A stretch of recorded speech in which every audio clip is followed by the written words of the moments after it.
मुख्यमंत्री देवेंद्र फडणवीसांचा दुचाकीवरून प्रवास. फडणवीस आणि आशिष शेलार बुलेटवरून विधान भवनात. पंतप्रधान मोदींच्या आवाहनानंतर फडणवीसांचा बाईकनं प्रवास. उपमुख्यमंत्री शिंदेही इलेक्ट्रिक कारनं विधान भवनात. पंतप्रधान मोदींनी खूप कठोर निर्णय घेतलेले नाहीत. विरोधकांनी प्रगल्भ होणं गरजेचं. मुख्यमंत्री फडणवीसांची विरोधकांवर टीका. तर पुढील 6 महिने मोठे शासकीय कार्यक्रमांचं आयोजन करणार नाही, फडणवीसांची माहिती. ठाकरे सेनेच्या नेत्यांचा मंत्रालयामधून शिवालयापर्यंत पायी प्रवास. आम्हीही पंतप्रधान मोदींच्या आवाहनाला प्रतिसाद देऊ, दानवेंची प्रतिक्रिया. तर संकट टळेपर्यंत मुख्यमंत्र्यांनी बाईकवरच फिरावं, अनिल परब यांचा सल्ला.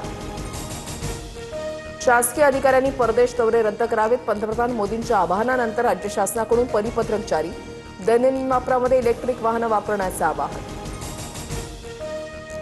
गेल्या 42 महिन्यामध्ये एप्रिलमध्ये सर्वाधिक घाऊक महागाई दर. मार्चमध्ये घाऊक महागाई दर 3.88% होता, तो आता 8.30%.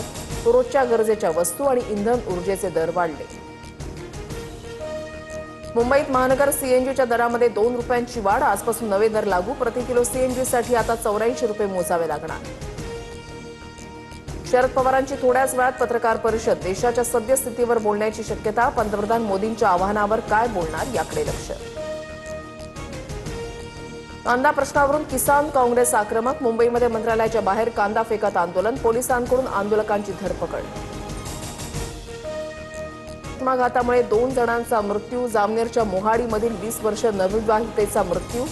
20 दिवसांपूर्वीच तरुणीचा झाला होता विवाह. अमळनेरमधील 69 वर्ष पुजाऱ्याचाही मृत्यू.